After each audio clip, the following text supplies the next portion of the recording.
Hey, it's Beth and Sam again. Hello. We are in the Home Buyer Series, part 6 of 8.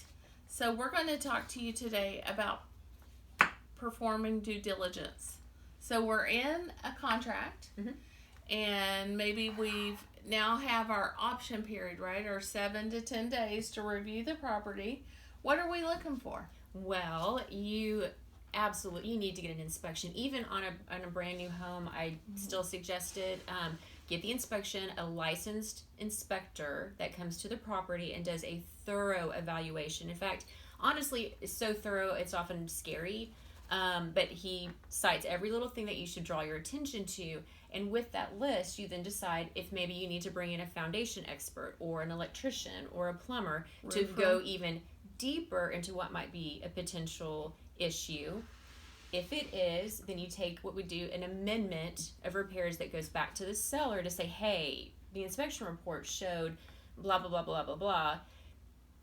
Then more negotiations. Sometimes all of the repairs get done, sometimes just part of them, or sometimes an allowance is then given from the seller to get the repairs made.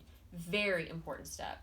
I mean, one thing just think of it as like an insurance policy, right? You're buying a $200,000 house. Spending $450 on an inspection is just like protection for yourself to make sure there's nothing you're not seeing. Correct. Like foundation might be one of those. Mold, yeah. If there's been leaking, or a previous fire, you might not see that. You don't see that very often, but yeah, you're right. I mean, but it happens. So be prepared, protect yourself. One thing we probably see most often is like a roof that hadn't been replaced. Or I see, like, of the bigger things, is a roof that maybe should have been replaced and wasn't. So sometimes you'll see those new roofs coming right at it, right at the time of closing. So, and people will get that roof replaced. Well, another step is then to shop insurance. So once you've gotten through the inspection phase, through the option phase, you've negotiated repairs, it's time to start looking at who's going to now insure the property once you are the owner. Yeah, and the thing with that is that every insurance company is a little different. So make sure you kind of check with them. As far as what they cover. I kind of think insurance policies is one of those things you need to review every year. I do. I know my insurance agent might watch this and go cringe a little. Well, I know if my insurance agent watches, he knows I check it every year.